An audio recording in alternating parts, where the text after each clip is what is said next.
শুভ সন্ধ্যা। ইতিহাসের পাতায় আরো একবার প্রত্যেকে স্বাগত জানাই। তো ফাইনালি রাজ্যের শিক্ষামন্ত্রী, বিশেষ করে উচ্চ শিক্ষামন্ত্রী দায়িত্ব নেওয়ার সঙ্গে সঙ্গে দপ্তরে গিয়ে আধিকারিকদের সঙ্গে কথা বলে সাংবাদিক সম্মেলন করে পরিষ্কারভাবে জানিয়ে দিলেন এবার থেকে রাজ্যে প্রতি বছর এসএসসি, পিএসসি, সিএসসি যত রিক্রুটমেন্ট প্রতি বছর বছর হবে। একদম দায়িত্ব নেওয়ার প্রথম দিনই কিন্তু সেটা স্পষ্ট করে বলে দিলেন। কি বলেছে শুনুন আগে, তারপরে আমি বাকিটা ব্যাখ্যা করছি। শিক্ষক নিয়োগের যে পরীক্ষা সেগুলো নিয়মিত হতো না, শিক্ষক নিয়োগের পরীক্ষাগুলো নিয়মিত হতো না এবং এই সরকার আমরা কিভাবে হবে নির্বাচনে গিয়ে আমাদের মুখ্যমন্ত্রী আমাদের সংকল্প পত্রে আমরা যেটা বলেছি সেটা হচ্ছে বছর বছর এসএসসি, বছর বছর সিএসসি, বছর বছর পিএসসি, বছর বছর মিউনিসিপ্যাল সার্ভিস কমিশন, বছর বছর কোঅপারেটিভ সার্ভিস কমিশন, বছর বছর পুলিশের নিয়োগ, বছর বছর পুরসভা পঞ্চায়েতের নিয়োগ এবং দুর্নীতিমুক্ত প্রশাসন, ঘুষমুক্ত চাকরি। নিশ্চিত থাকুন, উচ্চশিক্ষা কি, কারিগরি শিক্ষা কি, স্কুল শিক্ষা, নিয়োগ হবে একেবারে স্বচ্ছ এবং ঘুষমুক্ত। আপনারা দেখতেই পেলেন রাজ্যের উচ্চশিক্ষামন্ত্রী জগন্নাথ চট্টোপাধ্যায় পরিষ্কারভাবে জানালেন যে প্রতিটা পরীক্ষা প্রতি বছর বছর হবে। শুধু উচ্চশিক্ষামন্ত্রী নয়, রাজ্যের যিনি স্কুল শিক্ষামন্ত্রী দীপক বর্মন মহাশয়, উত্তরবঙ্গের বিধায়ক ফালাকাটার, তিনিও পরিষ্কারভাবে জানিয়েছেন যে প্রতি বছর বছর কিন্তু আমরা এসএসসি পরীক্ষা বা প্রাইমারি, আপার প্রাইমারি সবগুলো কিন্তু প্রতি বছর বছর নেব। এটাই তো আমাদের চাওয়া ছিল। বিগত সরকারের যে শিক্ষামন্ত্রী তিনি কি বলেছিলেন যে এসএসসি কি দুর্গাপুজো প্রতি বছর বছর হবে। আরে যারা এই যে বিএড ডিএলএড করে আছে সবাই তো 100% চাকরি পাবে, এর তো কোনো নিশ্চয়তা নেই। তাহলে সে একটা ক্যান্ডিডেট বিএড করার পর পরপর 2 বছর 3 বছর ট্রাই করলো, দেখলো আমার হলো না, সে অন্য কোনো রাস্তা খুঁজে নেবে।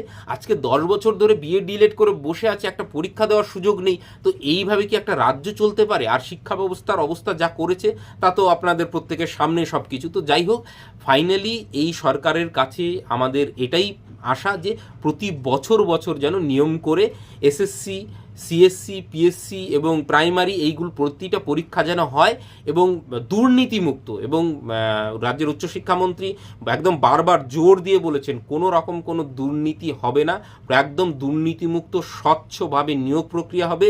সেই সঙ্গে আরও যিনি বলেছেন, এসএসসি নিয়ে অবশ্যই প্রশ্ন করা হয়েছিল যে যাদের চাকরি চলে গিয়েছে যা প্রসেসটা নিয়ে, তিনি বলেছেন আজকে আমরা দপ্তরের দায়িত্ব নিয়েছি, আজকে স্পেসিফিক কোনো বিষয়ে কথা বলবো না, কারণ সেই বিষয়টা আইনজ্ঞদের সঙ্গে আলোচনা করে কি হবে না হবে সেটা একটা জটিল বিষয়। তো সেই প্রশ্ন এড়িয়ে গেছেন।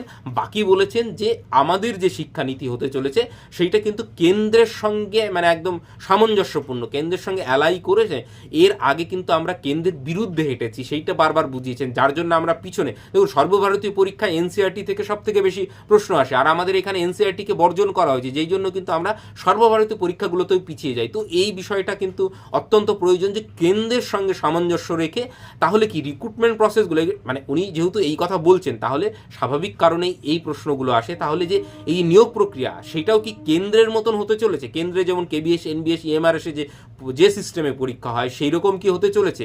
বা পিএসসির ক্ষেত্রে বা আপনি ধরুন সিএসসির ক্ষেত্রে, যেহেতু উচ্চশিক্ষামন্ত্রী, তো সিএসসি কলেজ সার্ভিস কমিশনের ক্ষেত্রেও কি তাহলে ইউজিসির যে নিয়মটা আছে? কারণ এর আগে কিন্তু এই রাজ্য সরকার প্রায় 40 মার্ক ভাইভাতে রেখেছিল। ভাবুন, 40 মার্ক ভাইভাতে রাখলে কেউ সেখানে আর পাত্তা পায়? তো এই যে কেন্দ্রের যে নিয়ম, সেই নিয়ম অনুসরণ করবে কিনা সেটাও মানে সম্ভবত করবে, কারণ তিনি পরিষ্কারভাবে বললেন কেন্দ্রীয় সরকারের যে নিয়ম আছে সেইটাকে পুরোপুরি ফলো করা এবং সেই অ্যালাই মানে হিসাবে কেন্দ্রের সহযোগী হিসাবে কাজ করা, কখনোই বিরুদ্ধে গিয়ে বা কেন্দ্রের বিপরীতে গিয়ে কিন্তু করবে না। অর্থাৎ কেন্দ্রের যে সমস্ত পলিসিগুলো রয়েছে সেগুলো কিন্তু রাজ্য সরকার অ্যাডপ্ট করতে চলেছে। তো স্কুল শিক্ষা, উচ্চশিক্ষা সব ক্ষেত্রেই কিন্তু ইউজিসি, এনসিইআরটির এই যে কেন্দ্রীয় সংস্থাগুলোর সেগুলোর সঙ্গে কিন্তু সামঞ্জস্য রেখে কিন্তু পলিসি আগামী দিনে হতে চলেছে।